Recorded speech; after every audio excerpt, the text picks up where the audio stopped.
Assalamu alaikum. This is Fahad Ali again with a video, and this time the video is all about igcse and business studies 0450/7115. This video is about chapter number 8 of business studies, which is recruitment, selection and training of workers. If you haven't subscribed the channel so far, so make sure you subscribe channel because the video is gonna be amazing, and I'll be giving you some of the insights, some of the concepts which are very difficult for the students of igcse and O levels, but inshallah you will enjoy the video. Okay, so let's start with the video.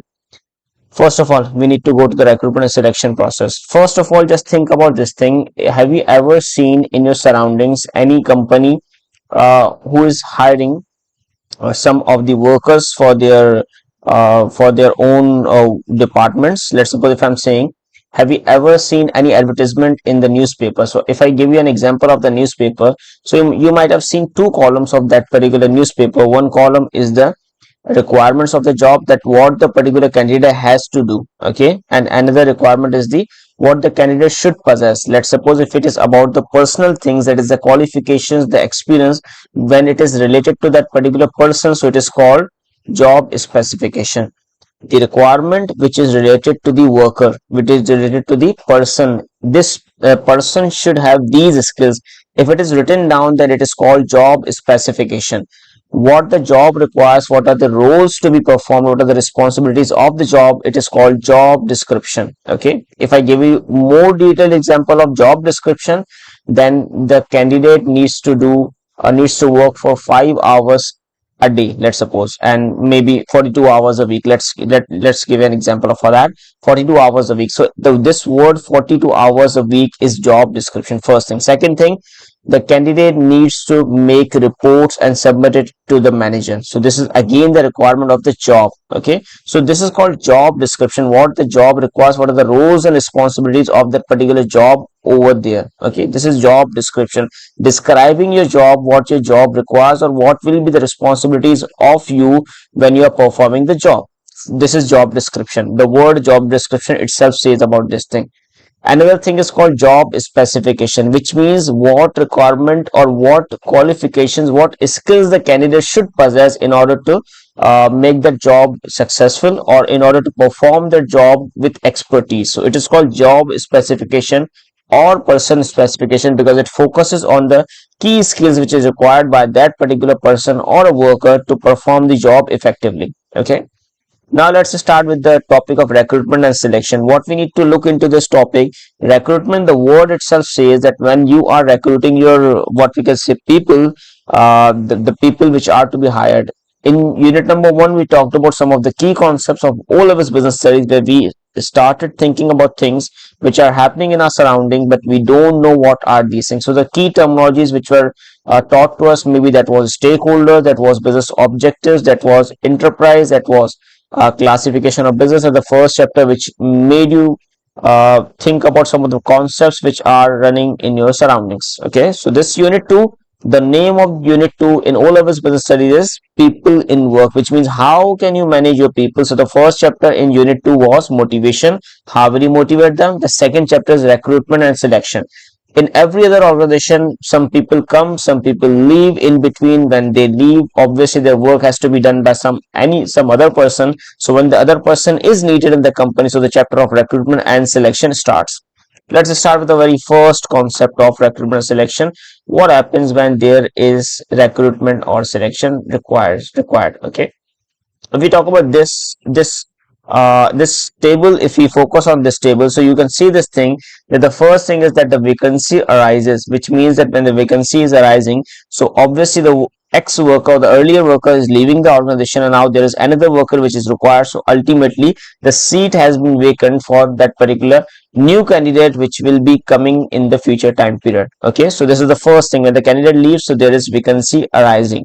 Second thing is job analysis. As I talked about this thing, job analysis has two parts. Here it is written down as second step, but ultimately if you study some books of O levels or igcse, you will get to know this thing, that this job analysis has two parts. One is job description and another is job specification. Job description, what the job requires, what are the responsibilities of that particular job. Let's suppose you have to work 42 hours a week, you have to submit reports to the manager, you have to work on Excel, you have to go to office, or you have to work online. These all things are carried out in job description, the job requirement, what the job requires you to perform. Okay. Second, the fourth step, sorry, not second, the fourth step is job specification, which is also called person specification some of the times, which means what qualities a person should have when he or she is applying for the job. When you are observing an advertisement, you would find both of these things in that particular advertisement. Whether it's any newspaper, you will find this thing, that job description, the job will tell you these are the responsibilities which have to be performed when you're applying for the job or when you get the job. Second, the second portion of that particular job is job specification, which means what qualities are expected from a candidate who is found to be fit for this particular job. I hope you're clear so far. Fifth is job advertised in the appropriate media. If we talk about appropriate media, so today we have a lot of debate on the appropriate media. Maybe it could be newspaper, it could be Facebook, it could be social media platforms, it could be LinkedIn. But you remember this thing that newspapers are, maybe I could say this thing, that newspapers sound cliche in today's time period, because you know this thing very well, that there are less people who read newspaper every other day. Many people go for social media sites. So ultimately the jobs which are found effectively by many of the candidates are found on social media. And if I talk about social media, obviously it is not categorized under social media, but LinkedIn is one of the greatest platforms for those people who are able to just find the job or who are looking for job. But obviously I see some trends over there, that people are posting their pictures, people are posting their own self videos, and now the platform is now getting out of hands, and it's not that much professional which it used to be earlier. Okay, so now again there could be differing opinions of every other person. So the fifth step is done, and the sixth step is application forms and shortlisting. Once the job has been applied, so there are application forms and shortlisting of candidates. When the candidates apply, so their application forms are received, and there is shortlisting, that which candidate is found to be most successful or most appropriate for this particular job, so that he or she should be called for that. So now after the sixth step, it is called interviews and selection, and the last step is vacancy filled. There are many candidates who are called for tests, there are many candidates who are called for interviews, and in the end there is only one or two candidates selected for that, depending on the space, depending on the vacancy. Maybe two workers are required for the firm, so obviously two workers will be the successful candidates at the end of the selection process, the recruitment and selection process both. Okay, so let's move forward. The next thing is, again, this whole criteria has been written on. If you want, you can just pause the video and just read all of these things. Job analysis, what is the job description, what is that job specification, that is what person is required. Obviously I have some all the things for you in the video, just to make sure that you understand the concept very easily before jumping on to the conclusion. Okay, but if you have some time, you can pause the video and see this thing. Job specification, you can see that there are some examples. The listed requirements will usually include the level of educational experience, the amount of experience, the type, if experience, special skills, knowledge, or particular aptitude. Nowadays you have heard about this thing, that there is EQ, which is called emotional quotient, which is very much in demand, very much in demand, just because people are not what we can say, not calm at all. They just respond well before the time, and they do not need to respond. They need to be a team player. In every other organization, whether you will be a team player in future or not, but still they ask you this question on the very first day, that are you a team player or not, will you be able to work in a team? So this is something very weird, obviously, for a person who's normal, but ultimately the organization needs to ask these type of questions, just because they need that person to be a team leader. Otherwise what will happen, that person will come into the company, and this will make the environment look bad, or maybe negative, or maybe, or you have observed some of the organizations that there is some political environment over there, there are lobbying, and these things are very bad for the company. So that's why the employer who's hiring you, they just try the level best to get all of these personality traits out of you before you are hired in the job.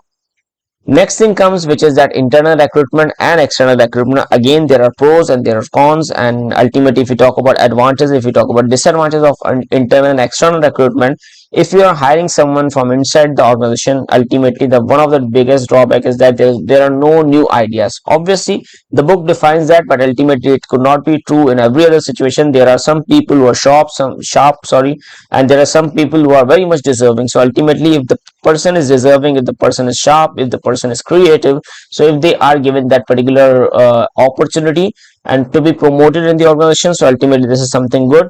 The book defines that there is no new idea which comes in the business. Ultimately, I don't agree with the book in this stance, because obviously there are some people who are creative enough to give good ideas. But the advantage becomes, obviously, if a worker is promoted, so then this is a message to all the workers in the organization that ultimately this worker is being promoted. So you people can also be promoted in such a way if you work hard, or maybe you might also be the deserving candidate the next time anyone leaves the organizations, or maybe if there is any position which comes in the future time period. So this is something motivating for the workers, that the hierarchy is there for them, and they could be promoted at any point in time just because of their performance or their skills. Okay, so this is something good for the employee. The person is already known for the company. Ultimately they know the working style of the worker. They know that how many days he or she is able to come in the organization, and how he or she will be able to perform the task. So they already know the traits about that particular person, so it is not something new, and the company is not fearful of the thing that the worker will not be able to carry out their task. Okay, and the person knows the organization, so ultimately there is no need for induction training. What is an induction training? We will learn about this thing after some time, so bear with me in this video. So I'll just give you that glimpse in a short period of time. Then there is another thing, what is that advertisement. When we are talking about external recruitment, what happens? External recruitment goes with the concept of recruiting someone from outside the organization, and you have seen the process. These are the processes. This is the process for external recruitment, starting from 1 till 8th steps. This table shows that how external recruitment is done. Okay, so ultimately moving forward to the same what we can say slide, external recruitment is done where advertisements are placed. The first step is done, whether it could be local newspaper, it could be national newspaper. You have seen this thing that our syllabus, which is igcse all over, is designed earlier, maybe 10 or 15 years earlier. So the concept remains the same. So things are not updated, because nowadays I rarely see companies going for newspapers just because it's very much costly, and at the end of the time it's not that effective, because a person who is jobless may try their level best to find some jobs from some of the websites. You have seen there are a lot of websites which are available on internet, and these websites prove free of cost to the employer, and they can help the employer reach a lot of candidates in a shorter period of time. So this is something good. So external candidates, again, first time the advertisement is placed for the external recruitment, and ultimately what happens, the advertisement is applied by the candidates when they see the advertisement, and if they think that they are the best candidate for this job, so ultimately they apply for that. The CVs, the curriculum vitae, which is the CVs which are received, the resumes are received in the organization. And ultimately what happens, out of a lot of resumes, there are certain people who are selected, and after they are being selected, there is a simple aptitude test. Maybe there is a test which is conducted. Some organizations go for the test, some don't go for the test. If I talk about Unilever, if I talk about Procter and Gamble, so these are good multinational companies. If you go to their websites, and if you fill the form of careers, so you'll observe this thing over there, that there are some games which are to be played, and what those games are testing from you, those games are testing this thing, that this candidate is a good candidate or not, because they test your creativity, they test your what we can say pressure handling. These sort of activities are tested by these games, and ultimately if you are successful, so you are selected for the interview purpose, and the interview is done online. And ultimately there are many organizations who are recruiting like this. The Shell is another example for that. Shell petrol company, which is also like this, they also go for some games, and if you are successful in those games, obviously playing those games is very difficult. You cannot be successful in all the games until unless you are the best candidate for the company. Okay, so this is how external recruitment is done. Skill test is done, then after the skill test, interviews are conducted, and if there are interviews conducted for many candidates, at the end of the day, if the company thinks that this candidate is the best candidate for the job, so ultimately he or she is offered the job. So this is very simple, and these steps, 8 steps, might seem very difficult when you're learning it in the book, but ultimately in the real world it takes time, but it's not that much difficult for the candidate, okay, or for the employer. Again, method of recruitment, internal, there are advantages. We have already talked about that. Advertisement, how advertisement is done, it is dependent on the budget. First thing is budget, second thing is cost effective, whether you are advertising in your local newspaper, whether it will reach your potential employee or not. Maybe the employee is not habitual of reading books. Maybe if you are recruiting someone, a software engineer, so maybe I might be just looking for a software engineer over social media sites, because a software engineer might be up to date in terms of expertise. So maybe he might be using his LinkedIn account more than he is reading newspaper. So again, it depends how effective platform is. Okay.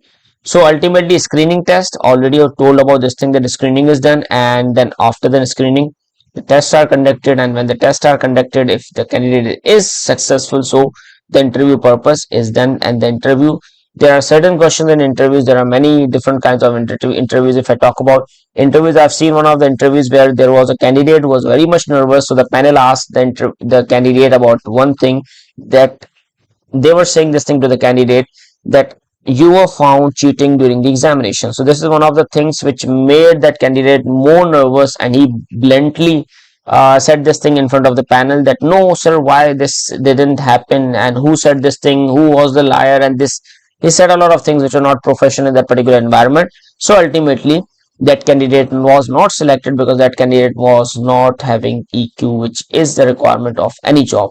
You should have a pause in between. You should have control on your emotions, rather than giving a blunt reply in front to the person who's standing in front of you. You should think before you should say anything. This is again a common general rule of your life too. Okay. Again, I talked about this thing. Skill tests are taken, where the ability of the candidate is checked just to carry out a certain task. Aptitude tests are also taken just to see the potential of the candidate. The personality tests are also taken, so that the candidate can be assessed whether the candidate is able to take a stress or not. There are many candidates I have seen who become depressed, who become stressed out. They are not able to work under stress conditions. But ultimately, there are some strict deadlines, so you have to work with strict deadlines some of the time. So you should be a key player in that too.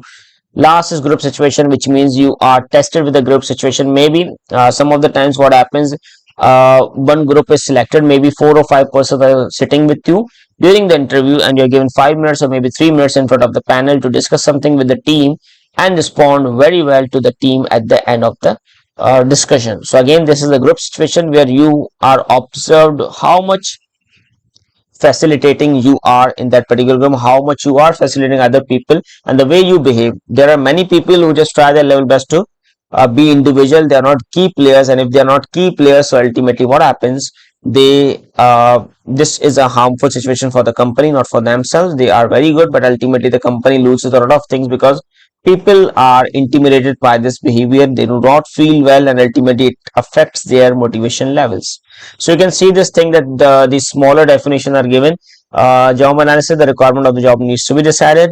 Job description, exact duties have to be decided. And then job description, which means that what skills, qualification, expertise the person is required. Advertise the job, and then send out application forms. People will apply for the job by sending a letter of application and CV.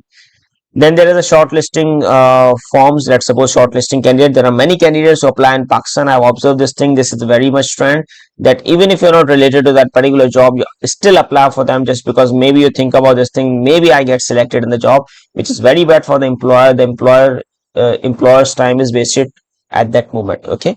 Another concept, contract of employment. There are two types of contract of employment. One is full time, another is part time. Full time employee, this is something good. The employee is available to the company whenever the company requires them. But ultimately, you observe this thing, that there are some times of the year where the employee is not performing any task. If I tell you about this thing, one of the examples of this could be Walls company. Ice creams are sold more in summers in comparison to winters. So ultimately, the workers may be not given so much work, or maybe they might be spending free time in the company in winters, which is very bad for the company, just because the company is paying them good amount of salary. So this is something bad full time. But ultimately, if there is a huge order from any of your customers, so ultimately the full time workers can help you fulfill that order and earn good amount of money from that. Okay. Another type is part time workers. Part time workers in UK, there's a law which says that if you are working usually work 35 hours or less, so you are considered as a part-time worker. But again, if you are working more than 35 hours in a work, so you are considered full-time workers. Again, this applies from country to country. There are some strict rules in some countries, and there are some what we can lenient rules in some of the countries. So it depends on the working hours in a week allowed by the country. If the country is allowing more than 35 hours, so that will become the benchmark for comparing this thing, whether the employee is part-time or full-time. The benefits of part-time: more flexible in the hours of work, easier to ask employees to work at busy time, easier to extend business operations, fits in. Again, less likely to be trained because the worker sees the job as temporary, or employees think the employees will leave or won't want promotion. Sorry, I just want to correct this thing. These are the advantage disadvantage of full-time workers, not part-time. Okay. So again, these are things. Obviously, you can self read this thing. I don't think there is something difficult to be discussed in the class. If there is anything, so you can comment below, I will answer you that. Trainings which are very important: there are three types of training: induction training, off the job, on the job. Induction training, if I give you the example of induction training, when a worker is new to the company, so ultimately that worker is given induction training just to make the worker familiar with the culture of the company, with the working hours, with the traits, with the personality, with the character, so that person should be able to perform their task smoothly. Just because when the worker is new in the company, so that worker is introduced to their managers, to their colleagues, to their people, and he or she needs introduction so that he or she could work smoothly. Just because after some time, if he or she is experiencing any issue, so he or she should know this thing, that whom to consult when they are stuck in between. Okay. Again, the advantages are there, the disadvantages are also there, and I think they are easy and well to go, so you can go for that. Okay. Again, the list is given for the induction training. The introduction is given: company history, company structure, administration, break. This could be a one-day conference. Many of the times I've observed this thing, that there are one-day conferences in many organizations where all the new employees are collected together, are gathered together. They sit in the auditorium or conference room, and the what we can say, this conference is given to them. Okay. On the job training: when a senior worker is performing in front of you, so ultimately you are observing the senior worker, and you are understanding and learning from that particular senior worker. This is very much common in many of the organizations, but it should not be the only method. Ultimately, there are many methods too. One thing is that the worker is performing the task and the worker is expert. So a new worker observing an experienced worker, so it means no training cost, but ultimately that worker is being trained free of cost. Okay. Again, less cost than off the job training, and it meets the training needs of the workers. Okay, the new worker. But if we talk about disadvantages, ultimately the bad habits of the experienced, or the experienced worker might come in the newcomer. Maybe the experienced worker is doing something which should not be carried out in the company. So ultimately, because of observing the experienced worker, the new worker might also learn that particular thing, which is bad for the company. So this is a drawback. Off the job training: when you are going to far away from your workplace, and ultimately when you're going far away, so ultimately you are taking a training, so there is high cost, and there's no guarantee for that. If you get the job, if you get the training, you learn something very good, and you will give the benefit to the company. Maybe after the training you leave the company, and this happens a lot in Pakistan, that people are leaving from that company after getting good training from them. Okay. Off the job is always costly, just because the worker is going to some other place, and that other place might not be in that particular same country, or maybe not in the same city too. Okay, so this is one of the things. So you have to think about this thing. On the job, the workers available on the in the company, so it is very easier for that. So this is again an activity you can do that. This is a flowchart. You can read about this thing, that off the job, on the job downsizing or workforce planning. This is again one of the things. Downsizing means when the workers are no longer required in the company, so they are sacked, they are asked to leave. So there are two concepts given in the book which are very important. One is the dismissal concept, and another is redundancy concept. Okay, this sounds very difficult for me to just pronounce this word, redundancy.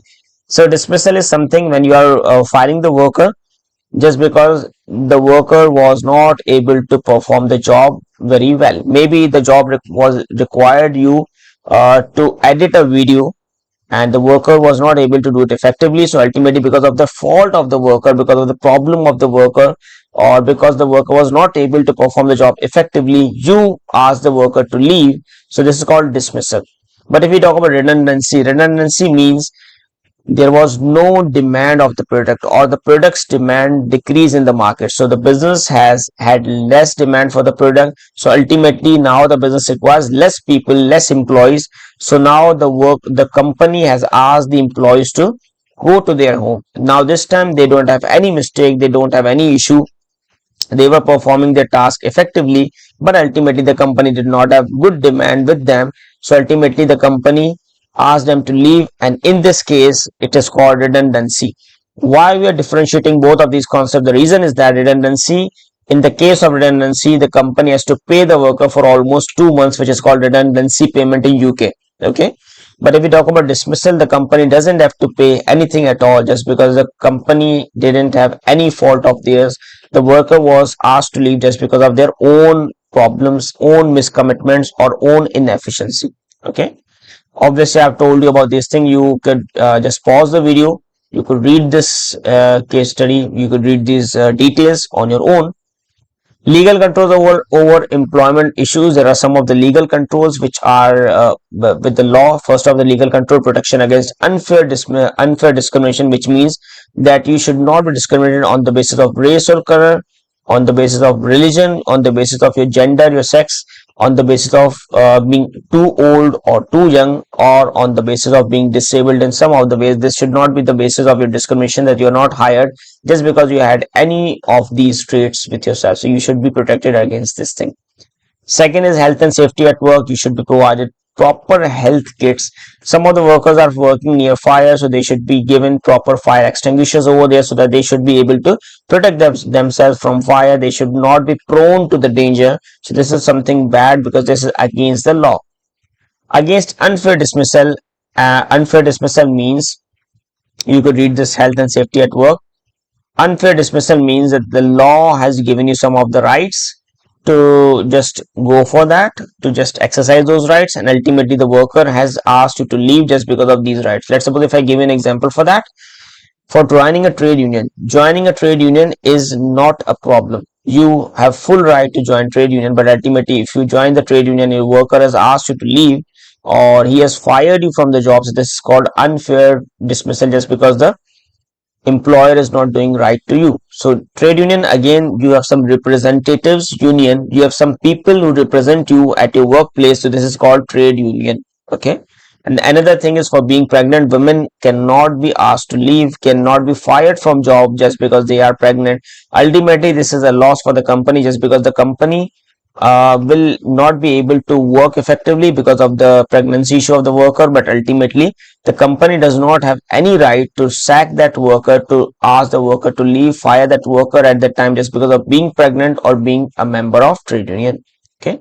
The last thing is wage protection. Wage protection, again, this is something which is discussed in every other country. Minimum wage rate.